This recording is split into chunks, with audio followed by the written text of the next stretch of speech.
먼저 우리 사람에 대해서 같이 한번 읽어보겠습니다. 시작. 하나님이 자기 형상 곧 하나님의 형상대로 사람을 창조하시되 남자와 여자를 창조하시고 여호와 하나님이 땅의 흙으로 사람을 지으시고 생기를 그 코에 불어넣으시니 사람이 생명이 된지라. 아멘. 우리가 하나님이 사람을 창조했죠. 이 세상의 모든 건 창조한 것입니다. 그래서 심플하게 하나님의 형상대로 사람을 이렇게 만들었어요. 그러니까 우리들에게는 뭐가 있는 거요? 하나님의 형상이 이렇게 있는 것이죠. 그리고 나중에 우리가 하나님을 이제 만나게 되잖아요. 그랬을 때 우리가 되게 익숙해요. 어디서 본 듯한 느낌? 그런 거. 왜? 우리가 하나님의 형상이고 늘 하나님의 형상들 사람들 속에 있기 때문에 우리가 하나님을 봤을 때 뭔가 사실 특별하지 않을 수 있어요. 왜? 우리의 모습에 그 하나님의 형상을 담아놨기 때문에 그렇습니다. 그 어떤 내적인 속성은 더 크시지만은 그 하나님의 형상으로 인간을 만들었다는 것이니까 어마어마한다는 거예요. 근데 진짜 어마어마한 건 뭐냐? 우리가 이제 지구를 만들었고 이 흙에, 이 땅의 요소인 흙으로 사람을 만들었다고 했는데 놀라운 것은 거기다 뭘 집어넣어놨어요? 생기. 생기는 누구로부터 와요? 하나님의 생기를 사람에게 흙으로 만든 그 모습 속에 형상 속에 생기, 하나님의 생기를 속에다 집어넣은 거죠. 생기는 이제 쉽게 말하면 이제 생명의 호흡입니다. 그래서 생명이 됐다는 건 이제 호흡을 시작하기 시작했다는 거예요. 호흡을. 왜? 그 생기가 딱 들어오니 모형만 있었는데 생기가 딱 들어오니 호흡하면서 이제 살기 시작. 그래서 생명이 됐다. 살아있는 존재가 됐다. 생명의 호흡.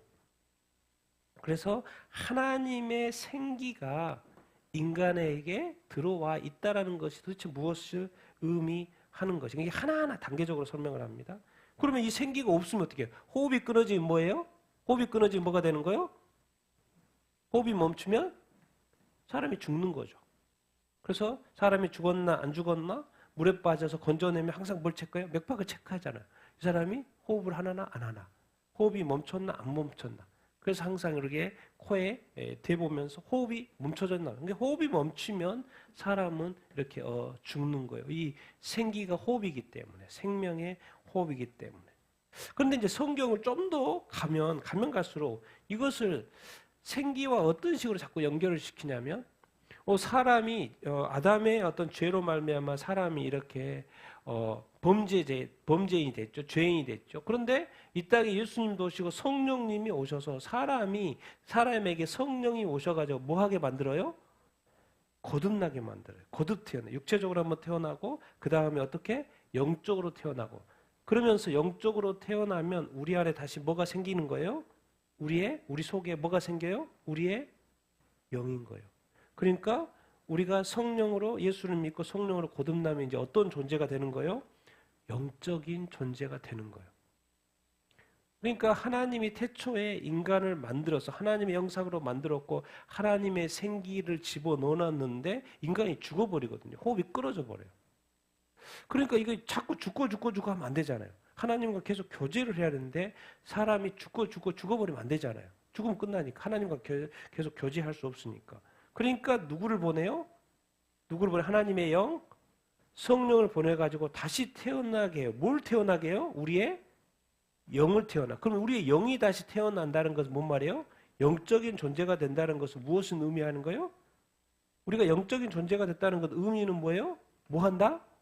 영생한다는 거예요. 영생한다는 거예요. 예수를 믿으면 영생한다 그 말이에요. 성령으로 거듭나면 영생한다는 그 말입니다. 그러면 도대체 왜 영생케 하시지? 하나님의 입장에서 태초의 의도대로 하나님과 사람이 뭐 하려고? 영원히 교제하려고, 함께 하려고, 동행하려고, 함께 살라고, 함께 거하려고 이제 그런 목적이 다시 이제 예수 그리스도를 통하여 성령을 통하여 이제 완성이 이렇게 되는 거죠. 그래서 우리 안에 우리의 영이 다시 거듭났다라는 것은 이제 영생할 수 있는 조건이 되는 것이죠. 그래서 하나님의 생기가 호흡이 멈춰졌던 것을 다시 성령을 통하여 다시 태어나게 하심으로 다시 살리신 거죠.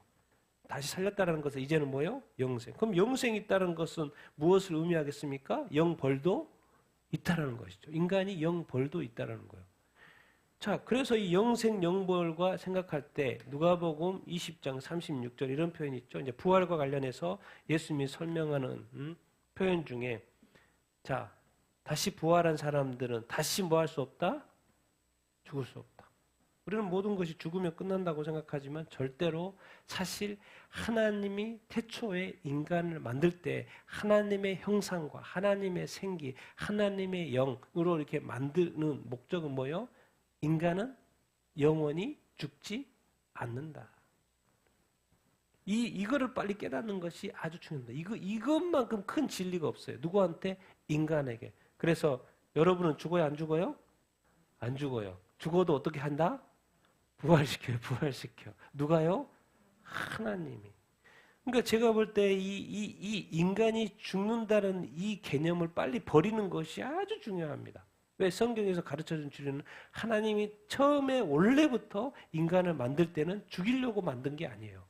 살리려고 만들고 살고 영원히 사는 존재로 만들려고 하는 분명한 의도가 있었는데 그것이 아담과 사탄에 의해서 파괴됐던 것을 다시 예수와 성령으로 다시 회복하는 것이었던 것이죠. 그래서 인간은 다시 이제 뭐 한다?